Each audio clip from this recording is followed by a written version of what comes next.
Well, it's almost time to hit the road for the family trip. We have one more softball game to take care of before that, so hopefully it's a good one. It's hard to believe this is the last game of the season for us. Amazing how fast it's gone. Ever since Jacob turned 14 and became eligible to play in the men's league, we've had an all-Arndt team. This is our 10th season, I think, playing together. This is the first year all of the oldest 9 and Dad could play on the same team. Okay, we've got John, Dad, Paul, Jude, Mark, Seth, James, Philip, Luke, and Jacob. It's pretty cool to play with the entire family. You know, we always joke that the batting lineup is Arndt leading off, followed by Arndt, and Arndt, and so on after that. Start us off, Jake. We need to hear. On the last game of the season, we played against a team made up of my uncle, a few cousins, and a bunch of friends of the family. Jude made last out. We have Jacob, John, Rick, Paul. I never would have thought we'd have so many boys. Let's go, Jacob, John, Rick, Paul. Now, the night before we got married, I had a dream that we'd had 5 boys. And I remember waking with a start and thinking, that can't happen. No one has 5 boys. Mom is one of 10 kids, 8 girls and 2 boys. Dad is one of 3 boys and 2 girls. So I think they always thought boys were kind of hard to come by. When we were first married, I remember kind of looking at God and saying, you know, I just sort of envision a little girl walking down the sidewalk with brothers around her. If you could arrange it, could you make the first few boys? And I didn't ever specify a few. After Nathan came along, I pretty well figured no girl. We went to the ultrasound technician, not wanting to be told what the gender was, but did ask her to write down the gender on a slip of paper to put that in a sealed envelope. We took that envelope, kind of playfully holding it up as we were parked out in the woods at this place we had met. And while we were talking, the low sunlight, it was near sunset, came through the trees and came through the envelope, and I saw the letter G. And I just realized in that moment, there's no G in boy. It really knocked us for a loop. And I don't think I've even recovered now. When Mary Elizabeth was born, the doctor says it's a girl. And he sounded so surprised as if he'd never seen a girl before. She's a girly girl and definitely not a tomboy, but at the same time, she loves coming out to our softball games and cheering us on. The scoring section up here is, they're kind of like a 10th man on the field to us. I like watching my brothers and my dad play softball, especially when they win. Okay, guys. Man, this is fun. Way to go, guys. I don't think Rick will ever stop playing baseball. He's always loved baseball.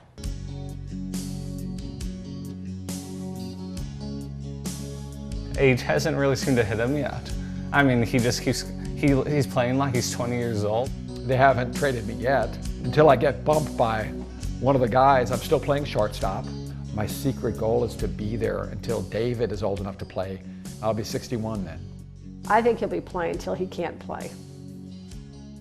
Well, we got off to kind of a rough start here in the final game of the season, but we're hoping to mount a comeback and even things up. Really just need to bat around one time and that'll tie it. We can do it. 1 by 1. Paul tells me he's been in a little bit of a slump, but I think he's going to wait on the ball and he'll hit a triple or a home run right here. Triple or a home run. Whatever Dad told Paul, it definitely worked. I think he waited on the ball and that was a home run.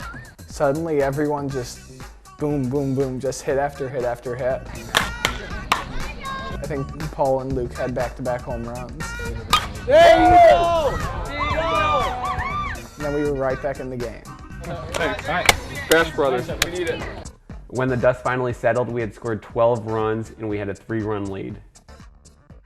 I think there's a real healthy competition among the guys. People always ask us if we've fought a lot over the years, and I can honestly say for the most part we've gotten along great. Now there were some times when we were younger. Choo-choo train? When Philip was just 1 or 2, he used to have this little plastic bowling pin he carried around with him. And anytime anyone displeased him or offended him, he would let them know fast. You doing choo-choo train? No, no. Oh, come here. I don't think he ever got punished because he just looked so fluffy and innocent. He looked pleasant. He looked like a happy marshmallow. With that bowling pin, I felt like ruler. I felt like king of the living room. Don't do ouchies anymore. No, don't. Anytime someone offended me or displeased me, I would just, bonk them on the head and get them to respect me. For whatever reason, my head was Phil's favorite to hit. And I'd come crying to Dad and say, "Oh, good, James, you didn't fight back." And hand me a quarter or, whatever he had. And Philip would just be in the corners lurking, waiting for me to come back.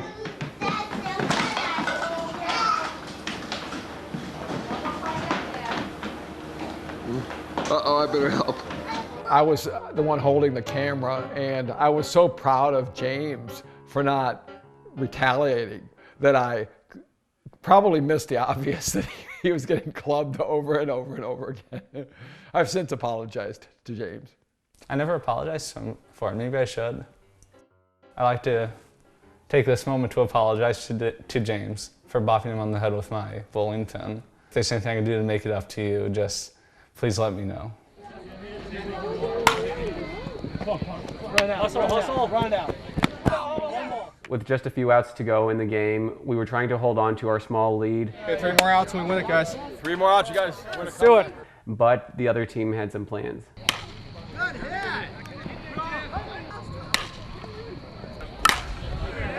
The game was slipping away, and to top it all off, one of their best hitters pounded a home run over John's head.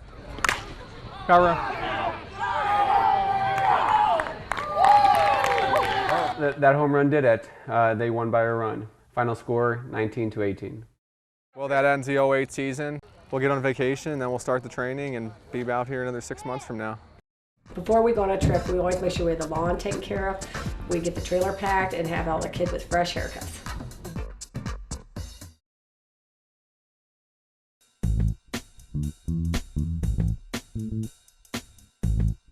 Mowing the lawn at our old house was a lot easier. For one, there wasn't always all that much grass since we were pretty rough on it. Now that we're out here at our new house, we have 5.5 acres to take care of, so it can be a challenge. Traditionally, I've been in charge of keeping up with the lawn here at the new place, but Jacob, Seth, and Philip all help out quite a bit too. I used to chug along and mow with an ancient tractor, which would take me a good 5 or 6 hours. Now that we've upgraded to a 0-turn mower, I can do everything in 2 or 3 hours. Meanwhile, Jacob has another assignment, mole patrol. Those molehills are causing a lot of trouble out on the ball field, and they've even gotten up to our backyard. I never really wanted to kill the moles, actually. Mostly I just want to get rid of them. Jacob's job is an important one, but at the same time, you don't want to make a mountain out of a molehill. We have mole buzzers that they're just little spikes that you make a hole in the ground and stick them out. And they repel moles 25 feet around us. Apparently, one of Jacob's mole buzzers started malfunctioning. It would either keep buzzing or it would not buzz at all. And they're supposed to buzz every 30 seconds. Carefully. That's weird. James, let's take a look at this. It was kind of crazy, so I brought it to James. Whenever there's something broken or not working quite right, James's ears just kind of perk up and he comes to the rescue. It's going crazy. I don't know if we can do anything with it. James and Luke run a successful laptop repair business. They have laptops sent to them from all over the world, and they can even fix software problems by remote control. The family relies big time on laptops, especially on these trips, because we need to cover our business and also update our daily website, famteam.com. The website is big. We have daily photos, videos, comments, and a ton of other things. We're constantly updating it. Even while out of town on these trips, we will update from the road, from the most unusual places.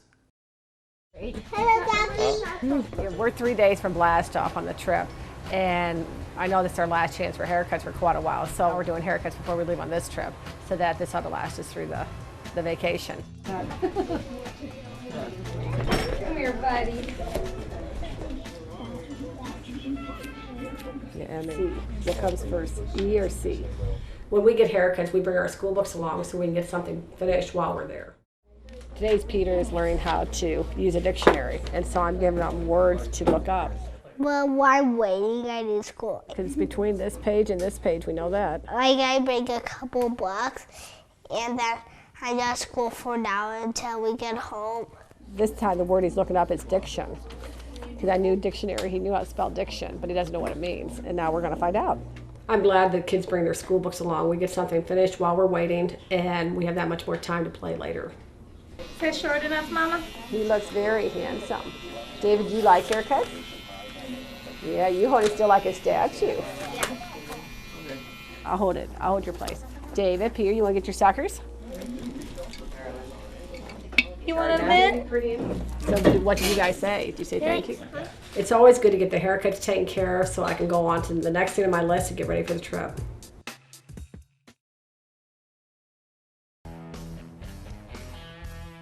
Nathan, you ready for another job? Would you go put that 6-foot table behind the 2 4-foot tables? Our trips have evolved quite a bit since 2000. On our past trips, we used to have to pack everything so perfectly, and if you wanted to get something out, you'd have to take everything else out too. It was organized, but it was such a tight fit. It was difficult. Now we use a pull behind trailer. The trailer was completely empty, just a big empty box, but Mom and James have gotten together and James has added shelves and hooks for bikes and even nice compartments for our 2 canoes. It's remarkable to just sit back and watch Mom organize for one of our family trips. It's like a military campaign. Our hamper will go here, so when we are in between places, the boys can just throw their dirty laundry in here. She meticulously plans weeks and months ahead. I don't know how we get through the trip without Mom. We have the canoes and the bikes, and then even in the canoe, she will pack sheets or inflatable mattresses, anything. Everything's labeled. We've got 6 bikes in here, 2 canoes, 12 blankets, 4 toiletry containers, paddles are in here, the bike helmets, life jackets, a bunch of laundry baskets, the laundry soap, fabric softener sheets, oil, pots and pans, inflatable mattresses, kitchen supplies, blankets, all the office stuff, jackets, things along that line. I like to keep things organized. It just saves so much time because we're a pretty good sized group here. It helps to keep things organized and have a place for everything and everything in its place. Lately, Mary's been helping out a lot in the kitchen. A lot of people have asked me whether Mary Elizabeth is a real girly girl or a tomboy, and she's really kind of a combination of both. She'll be out there playing football with the boys and doing good. She's a fast runner and she's got a lot of speed. But then the next moment you'll see her in a dress and twirling around and being all girl.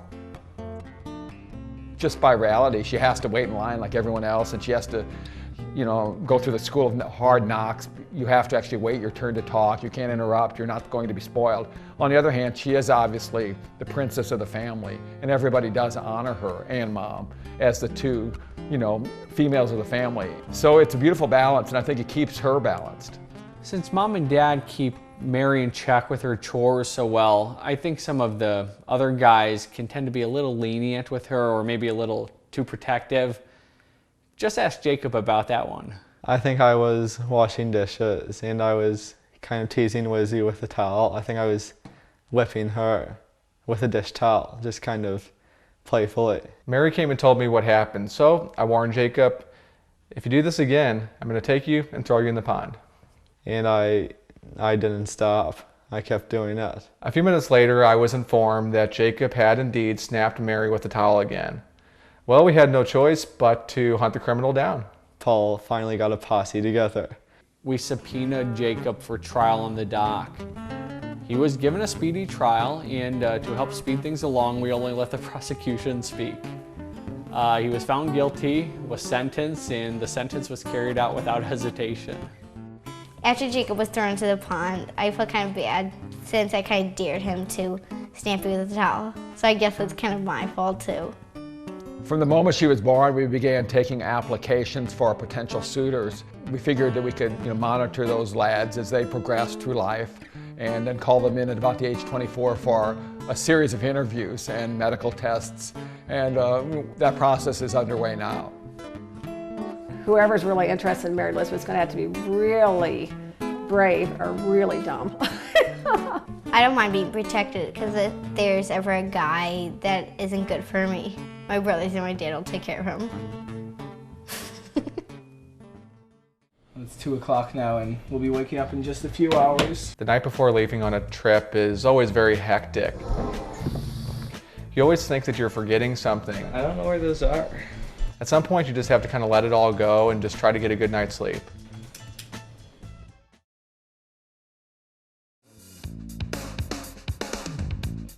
We're going to be leaving today from the St. Louis area, headed pretty well due east. These last moments before you leave are always a challenge. It's go time. Everybody's needed. So go brush your teeth. I want everybody to brush. Mom has always had a rule that you clean the house before we leave, so everyone has to make their beds, and then she double checks that we haven't forgotten anything. Actually, I have a 4-page list that I go over every time we go on a trip. We've got cartoons, movies, video games, toolbox. Do we have life jackets? Yeah. Every time we go on a trip, I check over it because I don't want to forget anything. Oh, and could you check to see if all cars are gassed up? I thought they were pretty close, but if you could make sure. On this trip, we'll be seeking out a lot of lighthouses, and while the family enjoys visiting them, they seem to mean something extra to Mom. The whole concept of lighthouses has always been so close to Mom's heart. I can actually see tears coming to her eyes at times because they symbolize what her heartbeat is. It's the whole idea that someone living a century or 2 or more ago would have enough respect, enough love for a human life yet unborn. And they symbolize the value for one life that is enshrined in the Declaration of Independence. I almost don't know which is the more inspirational view to pick. I want to watch her, I want to watch the waves, I want to watch the lighthouse, and I'm usually snapping a million pictures while I'm at it. While Dad took care of packing his camera and other sensitive gear, Mark offered to go help with some of the heavier stuff. I might need to go get some help. Here, let me light it up a little here. That should make a difference there. Great. Great. Hey Seth, good timing.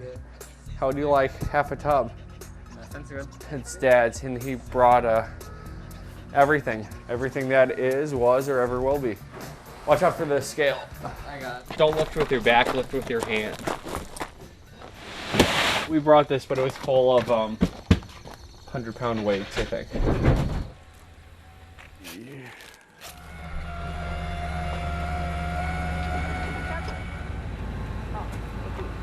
You can always tell it's just about time to leave when the little guys start getting a little restless.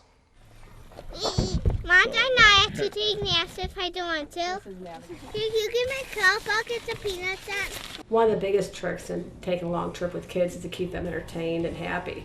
This year they brought crafts along, so that should keep them happy. I need a needle. I already gave you an extra piece of yarn. Yeah, I need a needle now. The kids love to bring their stuffed monkeys and penguins in the car, and they have a ball playing with them.